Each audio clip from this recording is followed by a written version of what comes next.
Hi friends, welcome back to my channel. ഇന്നത്തെ video plum വെച്ചിട്ട് അച്ചാറാണ്. അപ്പോൾ അതിനായിട്ട് ഇവിടെ പ്ലംസൊക്കെ എടുത്ത് കഴുകി വൃത്തിയാക്കി വെച്ചിട്ടുണ്ട്. ഇനി അതിൻ്റെ കുരുവൊക്കെ കളഞ്ഞതെല്ലാം നീളത്തിലൊന്ന് അരിഞ്ഞെടുത്തിട്ടുണ്ട്. ഇനി ഒരു പാനിലേക്ക് കുറച്ച് ഓയിൽ ഒഴിച്ചു കൊടുക്കുക. ഓയിലൊന്ന് ചൂടായി തുടങ്ങുമ്പോൾ അതിലേക്ക് കുറച്ച് കടുക് ഇട്ട് കൊടുക്കുക.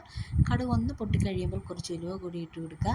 കടുക് ഉലുവയൊക്കെ ഒന്ന് പൊട്ടിക്കഴിയുമ്പോൾ അതിലേക്ക് കുറച്ച് വെളുത്തുള്ളിയും ഒരു പച്ചമുളകും കൂടി അരിഞ്ഞത് ചേർത്ത് നന്നായിട്ടൊന്ന് വഴറ്റിയെടുക്കുക. അതിനുശേഷം കുറച്ച് കറിവേപ്പില കൂടി ചേർത്ത് കൊടുക്കുക. ഇനി ഇതിലേക്ക് നമുക്ക് ആവശ്യമായിട്ടുള്ള മഞ്ഞൾപ്പൊടി, മുളക് പൊടി എല്ലാം ചേർത്ത് അതിൻ്റെ പച്ചമണമൊക്കെ ഒന്ന് മാറുന്നത് വരെ നന്നായിട്ടൊന്ന് വഴറ്റിയെടുക്കണം. ഇനി ഇതിൻ്റെ പച്ചമണമൊക്കെ ഒന്ന് മാറിക്കഴിയുമ്പോൾ നമ്മൾ അരിഞ്ഞു വെച്ചിരിക്കുന്ന പ്ലംസ് ഇതിലേക്ക് ഇട്ട് കൊടുത്ത് നന്നായിട്ടൊന്ന് മിക്സ് ചെയ്തെടുക്കുക. അതെല്ലാം ഒന്ന് മിക്സായി കഴിയുമ്പോൾ നമുക്കിതിലേക്ക് ആവശ്യമായിട്ടുള്ള ഉപ്പ് കൂടി ചേർത്ത് കൊടുക്കണം. നമ്മൾ ഉപ്പൊന്നും നേരത്തെ ചേർത്തിട്ടില്ല. അപ്പോൾ ഇതിലേക്ക് ആവശ്യമായിട്ടുള്ള ഉപ്പ് കൂടി ചേർത്ത് കൊടുത്ത് നന്നായിട്ടൊന്ന് വഴറ്റിയെടുക്കണം.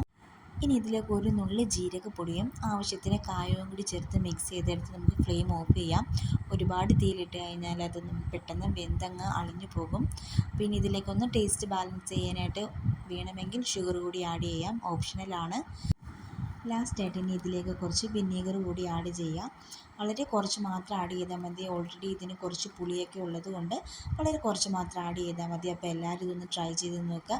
തീർച്ചയായിട്ടും നിങ്ങൾക്ക് ഇത് ഇഷ്ടപ്പെടും. വീഡിയോ ഇഷ്ടപ്പെടുവാണെങ്കിൽ ലൈക്ക് ചെയ്യാനും ഷെയർ ചെയ്യാനും ചാനൽ സബ്സ്ക്രൈബ് ചെയ്യാനും ആരും മറക്കരുത്.